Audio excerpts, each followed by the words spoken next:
ભારતનું આકાશ અનેક સંતો ભક્તોના તારલાઓથી ઝળહળે છે. ભારતના આકાશમાં ઝગમગતો એવો જ એક તારો એટલે સંત લોહલંગરી મહારાજ, જેમણે ગુજરાતને પોતાની કર્મભૂમિ બનાવી એવા સંત લોહલંગરી મહારાજને આજે આપણે વંદન કરીએ. રાજસ્થાનની ધીંગી ધરામાં ક્ષત્રિય કુળમાં આમેર જયપુર ગામે સંત લોહલંગરી બાપુનો જન્મ સંમત 16મી સદીમાં થયેલ. જન્મનું મૂળ નામ તો જીવણસિંહ રાઠોડ. તેમના પિતા સુરવીર અને યોદ્ધા હતા અને લશ્કરમાં સેનાપતિ હતા. સંત લોહલંગરી બાપુ એટલે કે જીવણસિંહની નાની ઉંમર હતી ત્યારે જ પિતા યુદ્ધમાં વીર ગતિને પામ્યા, એટલે નાની ઉંમરમાં જ સેનાપતિની જવાબદારી આવી પડી. પણ ભક્ત હૃદયના જીવણસિંહને રાજકીય ખટપટ અનુકૂળ ના આવી. એક બાજુ પિતાના મૃત્યુનો આઘાત અને બીજી બાજુ રાજકીય કાવા દાવા, એટલે સંસારમાંથી મન ઉઠી ગયું અને વૈરાગની વાટ પકડી. આબુ પર્વત પર જઈને 12 વર્ષ સુધી યોગ સાધના કરી, પણ ભીતરમાં શાંતિ નથી. આબુ ફરતા ફરતા એક યોગીનો ભેટો થયો. જ્ઞાન ચર્ચા થઈ. આબુના એ યોગીએ જીવણસિંહને કહ્યું, સાચો યોગ સિદ્ધ કરવો હોય તો કોઈ સાચા યોગીને મળવું જોઈએ. ગલતા સ્થાનમાં જાઓ, ત્યાં તમને સાચા યોગી મળશે. અંતરના અજંબા સાથે ચાલતા ચાલતા જીવણસિંહ ગલતા સ્થાન પહોંચ્યા. ગુરુ સિદ્ધ યોગી દેવ મુરારી મળતા જ દર્શન માત્રથી ભીતરમાં શાંતિનો અહેસાસ થયો. તેમને ગુરુ તરીકે હૃદયમાં સ્થાન આપ્યું. એમ કહેવાય છે કે આ પવિત્ર ભૂમિમાં ગાલવ ઋષિનો આશ્રમ હતો, તેથી તેને ગલતા સ્થાન કહેવાય છે. આ પવિત્ર સ્થાને આ ભારતની ભૂમિને અનેક સંતો, ભક્તો, ઋષિઓ અને સિદ્ધ યોગીઓની ભેટ ધરી છે. ગુરુ દેવ મુરારીએ જીવણસિંહને દીક્ષા આપી યોગ સિદ્ધ કરાવ્યો. કામ શક્તિને યોગની ક્રિયા વડે રૂપાંતરિત કરી રામમય બનાવી અને નામ આપ્યું લોહલંગરી. અને સંત લોહલંગરી કેડ ઉપર વજ્રની કોપીન પહેરતા, તેથી લોહલંગરીનું બિરુદ મળ્યું. ગુરુ દેવ મુરારીના આદેશ મુજબ સૌરાષ્ટ્રમાં આવી ધૂણી દખાવી. સંત લોહલંગરી ગૌમંડલા ટીંબે એટલે કે હાલનું ગોંડલ, ત્યાં નદીના કિનારે આશ્રમ સ્થાપી સત્સંગ તથા પતંજલિ યોગ ઉપર પ્રવચનો કરતા અને ભાવિક ભક્તો સાંભળવા આવતા. તેમના તપ અને વાણીના પ્રવાહથી સોરઠ અને ગુજરાતથી જિજ્ઞાસુઓનો અસ્ખલિત પ્રવાહ વહેતો થયો.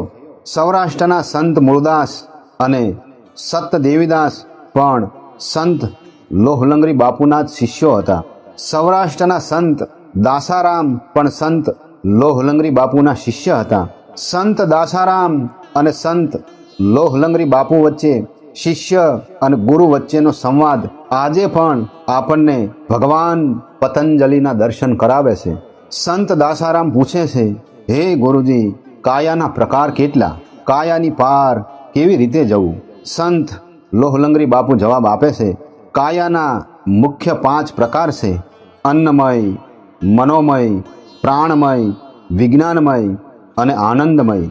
આ 5 પ્રકારની કાયાથી પાર કેવી રીતે થવું એ બતાવતા સંત લોહલંગરી બાપુ કહે છે, અન્નમય કાયા સાત્વિક આહાર લેવાથી, મનોમન કાયા ઓહમ સોહમ રામ કોઈ સિદ્ધ પુરુષના માર્ગદર્શન નીચે કરવાથી, પ્રાણમય કાયા પ્રાણાયામની યોગિક ક્રિયાઓ દ્વારા, વિજ્ઞાનમય કાયા સાચા સંતોના સત્સંગ તેમની વાણીનું મનન અને ચિંતન કરવાથી, આનંદમય કાયા વર્તમાનમાં રહી વિચાર રહિત ભીતર મૌન પરિપૂર્ણ થવાથી આનંદમય કાયા પાર કરી શકાય છે.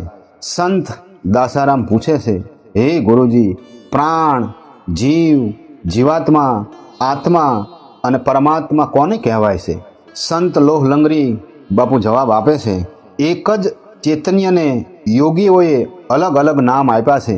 ચેતના જ્યારે અન્નમય કોષ તથા પ્રાણમય કોષ સાથે હોય ત્યારે પ્રાણ કહેવાય છે.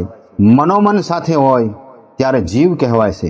વિજ્ઞાનમય કોષ સાથે હોય ત્યારે જીવાત્મા કહેવાય છે. આનંદમય કોશ સાથેના સાનિધ્યને આત્મા કહેવાય છે. જ્યારે ચેતના આ 5 કોષની પાર જાય ત્યારે પરમાત્મા કહેવાય છે. સંત દાસારામ પૂછે છે, હે ગુરુજી, જીવને અંદર ક્યાંય સુખ શાંતિ નથી, તેના માટે કયો યોગ કરવો? સંત લોહલંગરી બાપુ જવાબ આપતા કહે છે, જીવને અંદર સુખ શાંતિ થાય તેના માટે સિદ્ધ સંતનું સાનિધ્ય જરૂરી છે. સૌથી ઊંચો સહજ યોગ છે. જીવ જ્યાં જ્યાં ભટકવા જાય તેનો ખ્યાલ રાખવા, મનમાં ઉઠતા સારા નરસા વિચારને જોવા. જીવ જ્યાં ઉપાધિ અનુભવે તેને યોગની ભાષામાં કૂર્મ નાડી કહે છે. વાસના જેટલી મોટી તેટલો જીવ મૂંઝાયા કરે. જીવ જ્યાં ચોંટી જાય ત્યાંથી ચિંતા ઉપાધિ લઈને આવે છે. માટે વિચાર અને શ્વાસના જોનાર થવાથી આપ મેળે સુખ શાંતિ થઈ જશે. બીજા અર્થમાં આને રાજયોગ પણ કહે છે. સંત દાસારામ પૂછે છે, હે ગુરુજી, ગુણના પ્રકાર કેટલા અને તેની કામગીરી શું? સંત લોહલંગરી બાપુ જવાબ આપતા કહે છે, ગુણના 3 પ્રકાર છે: તમોગુણ, રજોગુણ અને સત્વગુણ. આ 3 ગુણોથી પ્રાણી માત્રનું સંચાલન થાય છે. શરીરને ઊંઘ અને આરામ આપવાની કામગીરી તમોગુણ કરે છે. જીવને જગાડી દોડાદોડી કરાવવાની કામગીરી રજોગુણની છે અને જીવને પોતાના સ્વરૂપ તરફ લઈ જવાની કામગીરી સત્વગુણની છે. સત્વગુણના સહયોગ વગર આત્મજ્ઞાન એ કોરી કલ્પના છે. એટલે તો સાત્વિક આહારનું વિશેષ મહત્વ છે. સંત દાસારામ પૂછે છે, હે ગુરુજી, ચારિત્ર અને શીલમાં શું ભેદ છે? સંત લોહલંગરી બાપુ જવાબ આપતા કહે છે, ચારિત્ર સમાજ ઉપયોગી છે, જે ઉપરથી ઓઢી શકાય છે. ધર્મગુરુઓનું જોર નીતિ નિયમો ઉપર હોય છે, જેથી ચારિત્ર નિર્માણ થાય. અસલ સાધુઓ પાસે ચારિત્રવાનની કોઈ કિંમત નથી. ચારિત્રવાન અંદર અને બહાર જુદા હોય છે. જ્યારે શીલ એ તો સમાધિને ઉપલબ્ધ સ્થિત પ્રજ્ઞ પાસે જ હોય છે. શીલ એ યોગ સાધનાનો પરિપાક છે. વિવેકનું બીજું નામ શીલ છે. શીલ ચામડી જેવું છે. શીલવંત અંદર બહાર એક સરખા હોય છે. શીલવંત સાધુને કોઈ જાતના નિયમ લેવા પડતા નથી. શીલવંતને દંડવત પ્રણામ કરવા. સંત દાસારામ પૂછે છે, હે ગુરુજી, નિંદર અને સમાધિમાં શું ફેર છે? સંત લોહલંગરી બાપુ જવાબ આપતા કહે છે, નિંદરમાં ચિત્ત શાંત થઈ જાય છે, એ જ રીતે સમાધિમાં પણ ચિત્ત શાંત થઈ જાય છે. નિંદરમાં કોઈ જાતની ચિંતા રહેતી નથી, જ્યારે સમાધિમાં પણ કોઈ જાતની ચિંતા રહેતી નથી. નિંદરમાં જાણનાર હાજર રહેતો નથી, જ્યારે સમાધિમાં જાણનાર હાજર હોય છે. નિંદર પ્રાણી માત્રને પ્રયાસ વગર જન્મની સાથે જ મળે છે, જ્યારે સમાધિ જાગ્રત ગુરુના કહ્યા મુજબ યોગ સાધના કરવાથી મળે છે. સમાધિ ક્યારેય તપ અને સાધના વગર મળતી નથી. ગમે તેવી વિપરીત પરિસ્થિતિમાં પણ મન ડગે નહીં, તે સાચી સમાધિ કહેવાય. ભારતની ભૂમિને પાવન કરનાર સંત લોહલંગરી બાપુએ અંદાજે સંમત 1810માં ગોંડલમાં સમાધિ લીધી અને ભગવાનમાં ભળી ગયા. સનાતન ધર્મને અખંડ રાખનાર પરમ સંત લોહલંગરી બાપુને આજે આપણે ભાવથી વંદન કરીએ.